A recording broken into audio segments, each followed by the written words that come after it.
The topics and opinions expressed on the following show are solely those of the hosts and their guests and not those of W4WN Radio, its employees, or affiliates. We make no recommendations or endorsements for radio show programs, services, or products mentioned on air or on our web.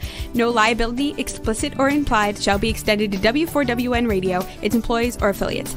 Any questions or comments should be directed to those show hosts. Thank you for choosing W4WN Radio. Books, beauty products, science, fashion, and glam talk. From Bollywood to Hollywood, it's Dr. Afshan Hashmi's radio show every Wednesday at 6 p.m. Eastern Time, right here on W4WN Radio, the Women for Women Network. And here's your host, international speaker, educator, award-winning entrepreneur, and best-selling author, Dr. Afshan N. Hashmi.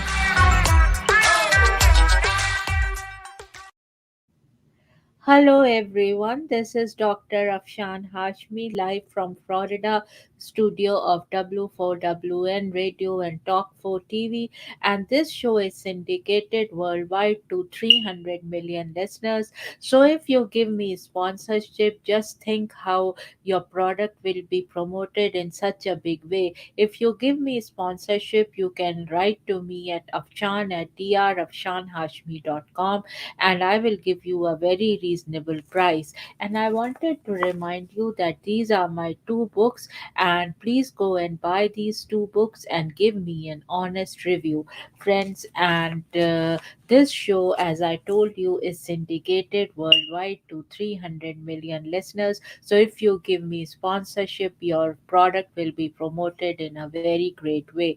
And now I will ask Jason, my sound engineer, to please play the sponsorship film.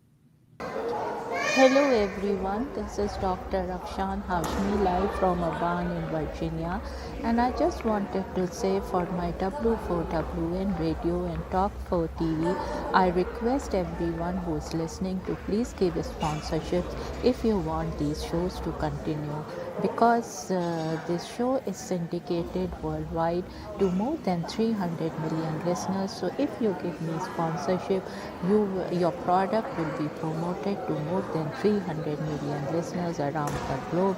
And I wanted to tell you that to make these kind of shows, it requires a lot of money and energy. So I just want to request a sponsorship, and cheers and bye bye.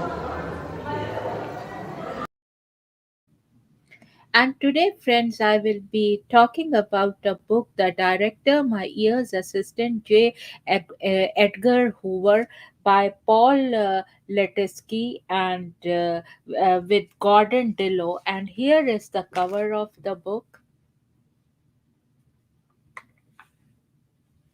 So this is the cover of this book, and it's a very interesting book. While browsing through Barnes and Noble, I saw this book and I read it and I really liked it. And now I will read about the author, and then I will go on a break, and after that I will be talking about this book. So let me go on a break and I will be back. Would you love exposure for your business, product, or service to over 300 million potential listeners? Send an email to info@talk4media.com. And now let's hear from some of our sponsors.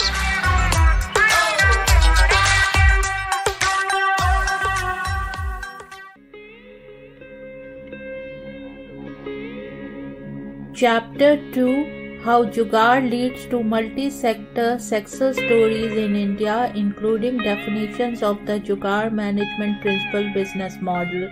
Of the book, The Modern Mughal Mentality, New Strategies to Succeed in India and the Global Marketplace.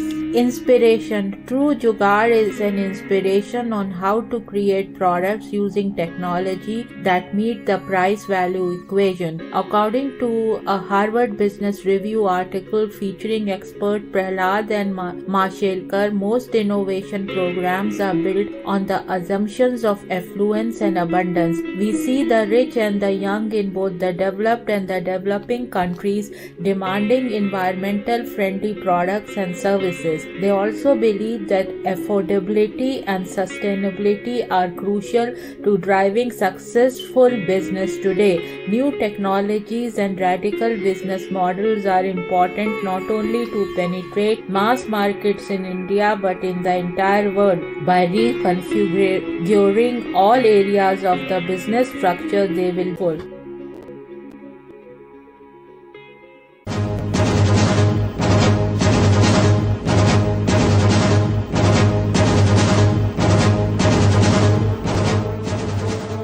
A monstrous infection is spreading worldwide. OMG, is this a simple infection or a deliberate attempt to ruin the human population? Or maybe it's bioterrorism. What is this global infection and who is spreading it? Help us find out. Go to Amazon and search for The Outbreak of a Monstrous Infection. The human race needs your help to make this go viral. Go to Amazon.com and read The Outbreak of a Monstrous Infection to find out what happens next. Go now! The world is depending on you.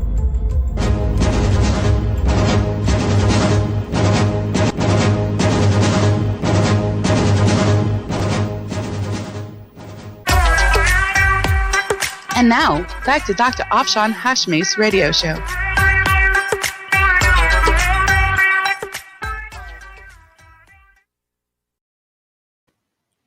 So, friends, the book I am going to review is this: The Director, My Ears Assisting J. Edgar Hoover by Paul Letersky, FBI Special Agent with Gordon Dillo.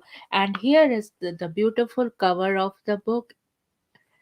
And then a fascinating and long overdue look from the inner sanctum takes you inside the psyche of the man who knew all the secrets. Tom Brokaw, NBC News. So here it is.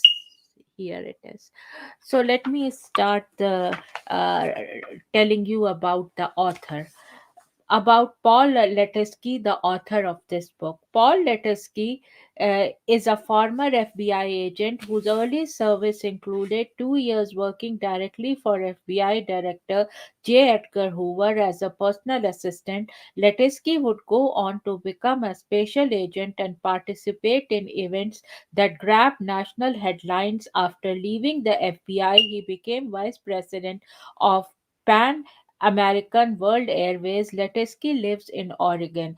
Paul Letersky moved to the beautiful Oregon coast in 2018. It is a magical place that allows for reflection of my career, life, and lessons learned. I have gained more than half a century of experience through the FBI and as a corporate executive in Fortune 500 companies. I became an asterisk in American history, being involved in events that grabbed national headlines as detailed in this book.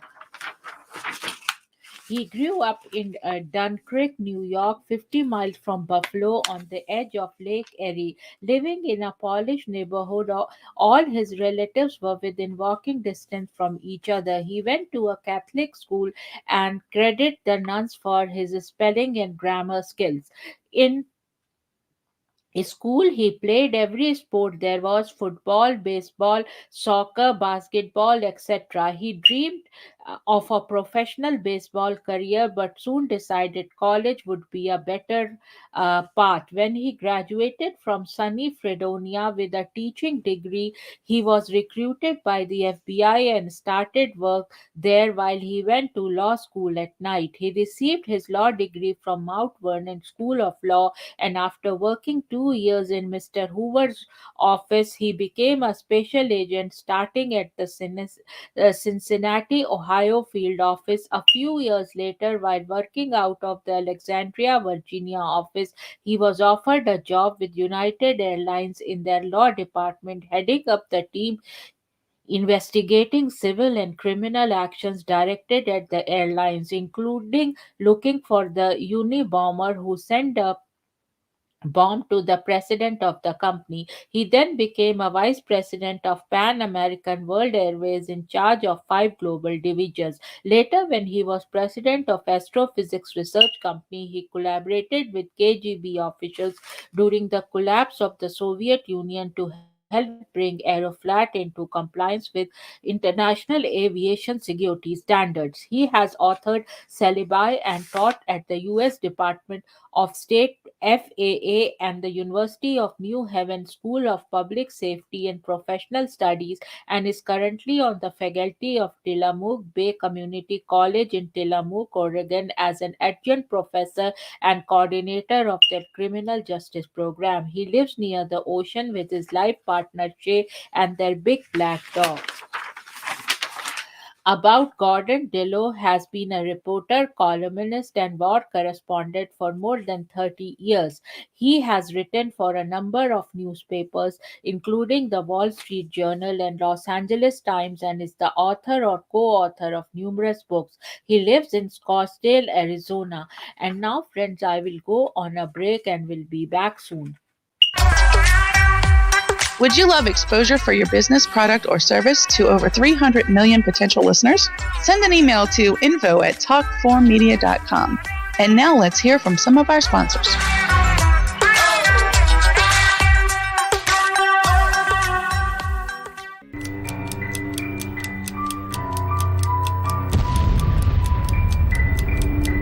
A monstrous infection is spreading worldwide. Oh my God, is this a simple infection or a deliberate attempt to ruin the human population? Or maybe it's bioterrorism.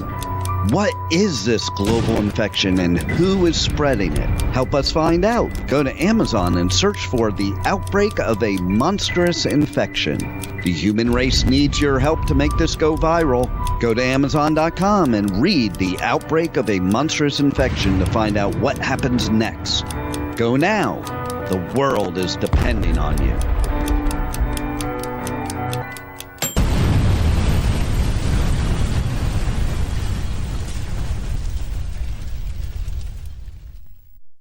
The Outbreak of a Monstrous Infection, Chapter 1, 1964 to 2018, and this is the sample track, and it is read by Dr. Afshan Nahid Hashmi. In a sprawling bungalow in Potomac, Maryland, USA, lived Dr. Honey Singh, a board-certified internal medicine and family practice physician, along with his beautiful wife, Baby Singh. Baby Singh was a fashionista and was funding women's causes through her Honey Bay Foundation. She had a ladies' book club by the name of Baby's Glam and Glitzy Club, which had many glam and glitzy ladies who were professionals living in Washington, D.C., Potomac, Maryland, Virginia, and even Beverly Hills, California, as well as elites from all of America meeting at her place on the last Wednesday of every month discussing various aspects of charities they wanted her and Dr. Honey to fund. In this club, there was a wide spectrum of career women. There were doctors, lawyers, actresses, business owners, and models, to name a few. In these book club meetings, members would come prepared after reading a book of a famous woman author, and that author was even invited from any part of the world to give her presentation, followed by a Q&A in this prestigious and elite gathering.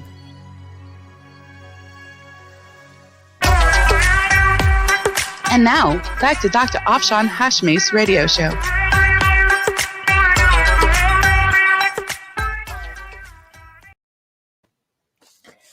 About the book, the first book ever written about FBI Director J. Edgar Hoover by a member of his personal staff, his former assistant Paul Letersky, offers unprecedented, clear-eyed, and compelling Mark Olshaker, co-author of Mindhunter, insight into an American legend. The 1960s and 1970s were arguably among America's most turbulent post Civil War decades. While the Vietnam War continued seemingly without end, protests and riots ravaged most cities, the Kennedys and MLK were assassinated, and corruption found its way to the highest level of politics, culminating in Watergate. In 1965, at the beginning of the chaos, 22-year-old Paul Letersky was assigned to assist the legendary FBI Director J. Edgar Hoover, who had just turned 70 and had by then led the Bureau for an incredible 41 years. Hoover was a rare and complex man who walked confidently among the most powerful. His personal privacy was more tightly guarded than the secret files he carefully collected and that were so feared by politicians and celebrities. Through Letesky's close working relationship with Hoover and the trust and confidence he gained from Hoover's most loyal senior assistant, Helen Gandy, Paul became one of the few able to enter the director's secretive and sometimes perilous world. Since Hoover's death half a century ago, millions of words have been written about the man and hundreds of hours of TV dramas and A-list Hollywood films produced. But until now, there has been virtually no account from someone who, for a period of years, spent hours with the director on a daily basis. Balanced, honest, and keenly observed this vivid foibles and all portrait of the fabled scourge of gangsters, clansmen, and communists. The Wall Street Journal sheds new light on one of the most powerful law enforcement figures in American history. And now I will read some editorial review. There has never been an account quite like the director Letesky's has mined his experience to draw a vivid foibles and all portrait of the fabled scourge of gangsters, clansmen, and communists. Wall Street Journal recounts Latesky's years in the FBI's innermost circle, a fly on the wall portrait of interest to students of crime and rumor. Critics reviews a fascinating long an overdue look from the inner sanctum at J. Edgar Hoover's decade spanning dictatorial grip on the FBI. Paul Letersky takes you deep inside the psyche of the man who knew all the secrets and played them like a card shark with a fistful of aces, however, imposed his will while protecting his own mysterious inner life. Tom Brokaw, special correspondent for NBC News and best-selling author of The Greatest Generation. There have been plenty of books about J. Edgar Hoover, but this one brings new meaning to the term. The devil is in the details. Letesky is a fine writer and storyteller, and he told me things I never knew about the man. Love him or hate him, who was a major figure in American history. Bob Schieffer, CBS News. Fascinating and engaging, Letesky brings to life a bygone era of G-men, galots, and malls, and delightfully Hoover's motherly gatekeeper, Miss Gandy, who plays Moneypenny to the author's bond. Chris Ripple, New York Times best-selling author of The Gatekeepers and The Spy Masters. I have been writing about the FBI for a quarter century, and as a kid, I even trick or treated at J. Edgar Hoover's house. Even so, I discovered in former special agent Paul Letersky, the director, new and fascinating inside, neither a pie nor a hatchet job. This clear eyed and compelling account of the author's years with the director, followed by his adventures as a street agent, is a welcome contribution to the history of law enforcement and the culture of its most famous agency. Mark Olshaker, co-author of Mindhunter, The Killer Across the Table and The Killer's Shadow. I entered the FBI under Mr. Hoover, who turned out to be the best director I served under in my 27 years at the Brio. This book is an honest and accurate portrayal of Hoover's personality and acts of kindness, as well as the control he had over not just the FBI but politicians. A must read. Joe Pistone, Akka Donnie Brasco, former FBI special agent. Folsky and fascinating, Letersky had unusual personal access to Hoover, and he documents many of his boss' first instincts and rigid eccentricities, but also debunks some of the pointless and nasty rumors. Sanford J. Unger, former director of Voice of America and host of All Things Considered, and author of FBI and Uncensored Look Behind the Walls. For a span of decades, that defined belief J. Edgar Hoover wielded more power than any other lawman in American history. Paul Letersky's rich eyewitness stories of a super cop who could be both steel-fisted and strangely soft make this by far the most illuminating portrait of Hoover I have read. Don Brown, former prosecutor and best-selling author of Travesty of Justice. Though I worked for the FBI for a quarter century, I found many of the things Letersky talks about the director shockingly new simply because no one dared speak them until now. The book rounds out what we knew about J. Edgar Hoover. Yes, he was demanding, odd at times, secretive and vindictive, but he was far more complex than more people imagine. Only could a person working by his side who answered his phone and read his email and dealt with his fits of puke and burst of enthusiasm give us this insight. Joy Navarro, former special agent and the author of 3 Minutes to Doomsday. Letersky draws back the curtain of history to offer a rare cinematic glimpse into the psychology and motivation of the Brio's first director, J. Edgar Hoover, a must read for anyone interested in the most celebrated of American law enforcement agencies. Robert K. Whitman, founder of the FBI Art Crime Team and New York Times best-selling author of Priceless and the Devil's Diary. Anyone interested in American history will find fascinating what the book reveals about the director and his agents as a former member of special operations who learned to make maximum use of intel. I found entertaining what Letersky shows about the power of secrets. Tom Setterly, author of All Secure and also retired Delta Force operator whose life was portrayed in Black Hawk Down. And now, friends, when I come back, I will read little bit of the book and then I will review the book. Would you love exposure for your business, product, or service to over 300 million potential listeners? Send an email to info@talk4media.com. And now let's hear from some of our sponsors.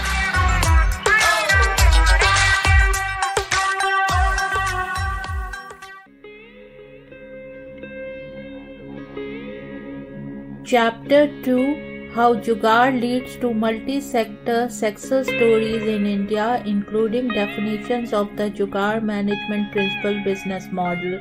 Of the book, The Modern Mughal Mentality, New Strategies to Succeed in India and the Global Marketplace. Inspiration. True Jugaad is an inspiration on how to create products using technology that meet the price-value equation. According to a Harvard Business Review article featuring expert Prahlad and Mashelkar, most innovation programs are built on the assumptions of affluence and abundance. We see the rich and the young in both the developed and the developing countries demanding environmental friendly products and services. They also believe that affordability and sustainability are crucial to driving successful business today. New technologies and radical business models are important not only to penetrate mass markets in India but in the entire world. By reconfiguring all areas of the business structure, they will pull.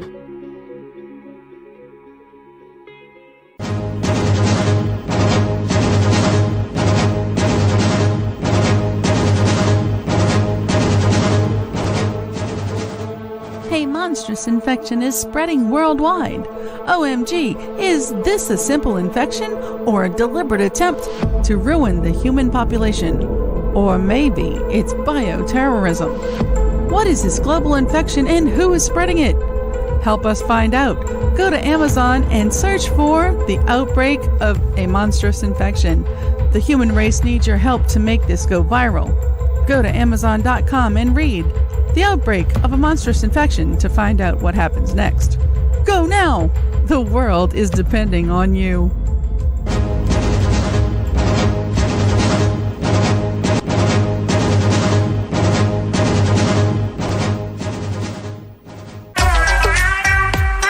And now, back to Dr. Afshan Hashmi's radio show.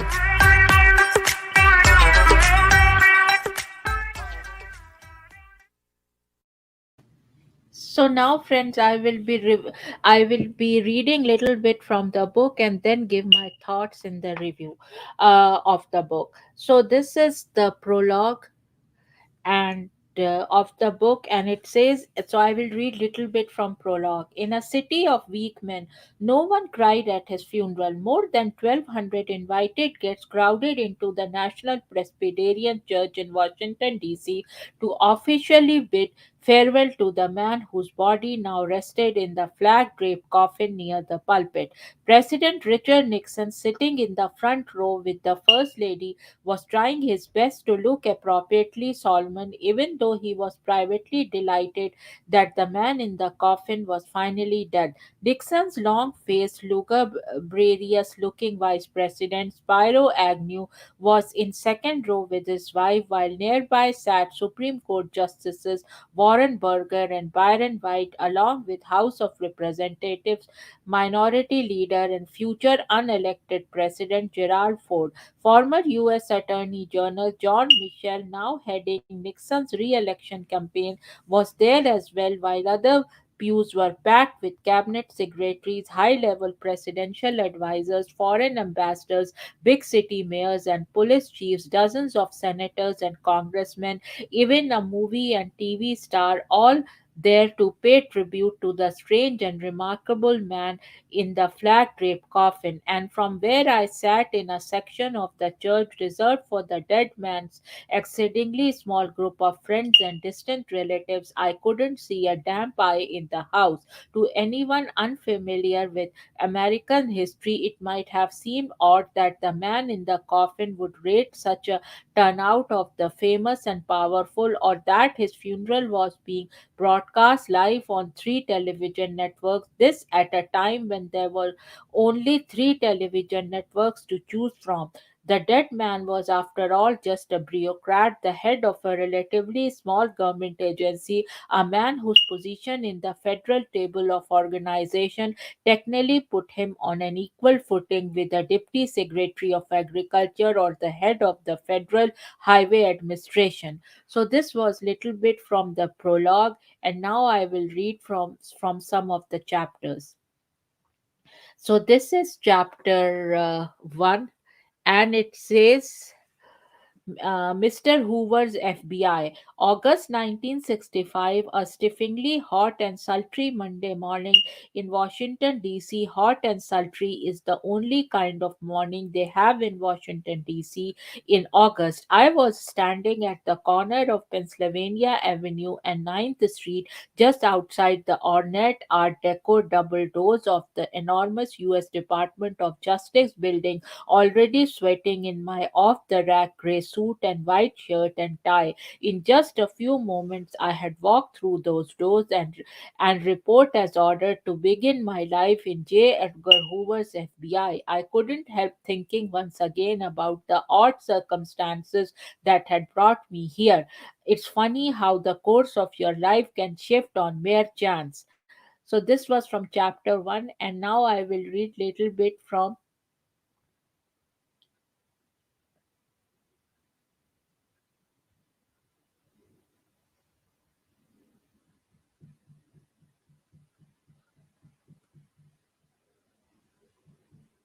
chapter 2, and it says, the director. I faced the tigress first. Despite what I had been told by my section chief, she was hardly an example of the formidable female of the species Panthera tigris. Why, you must be Mr.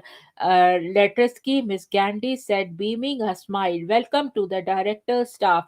We have heard such good things about you, she chuckled, and I suppose you have heard more than a few things about us.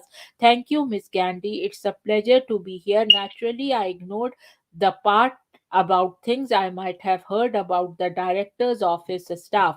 Helen Gandy was 69 years old at the time, although she looked younger. A short, distinguished looking woman, she wore a grey button to the neck dress.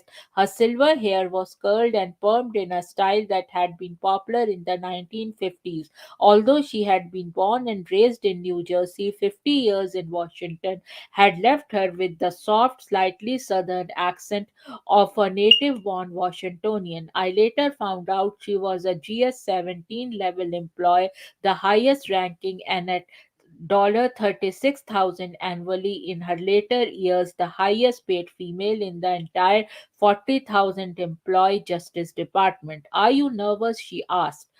No, I lied. Despite my brave thoughts, when my section chief told me about my new assignment over the weekend, I had had a chance to think about it and I was nervous as hell.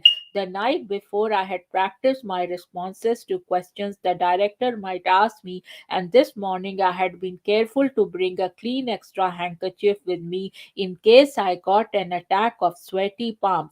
One of the many, many stories I didn't admit I had heard was about the director's aversion to sweaty handshakes. It was said that many an FBI career had been derailed by a clammy mitt. I was not by nature a sweaty palm kind of guy, but still.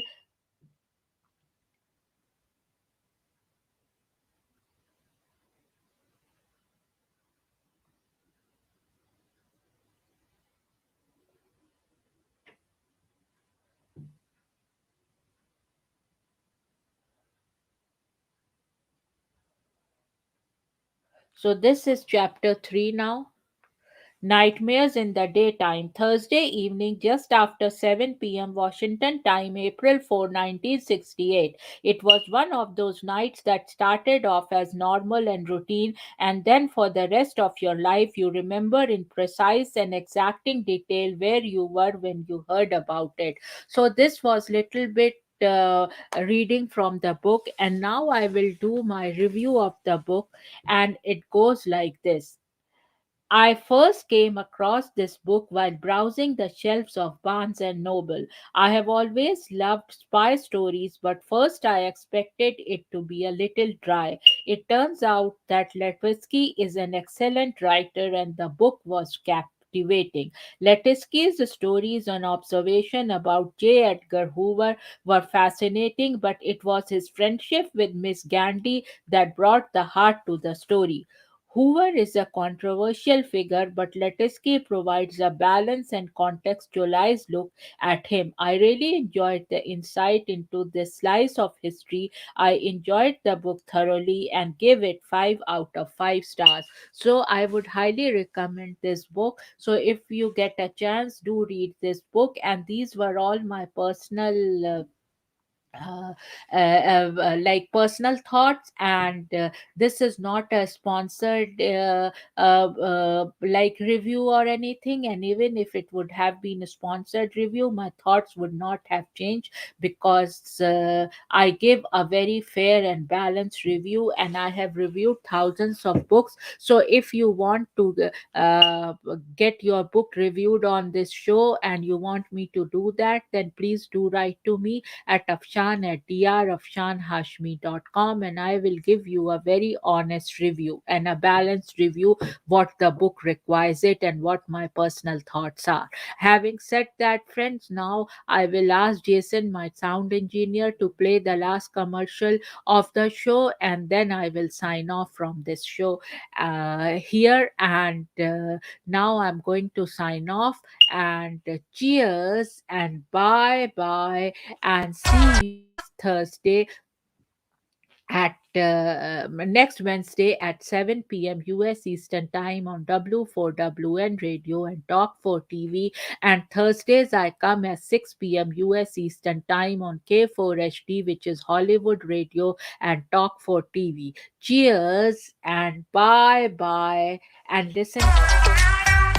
You have been listening to Dr. Afshan Hashmi's radio show on W4WN Radio, the Women for Women Network. Tune in live right here every Wednesday at 6 p.m. Eastern Time.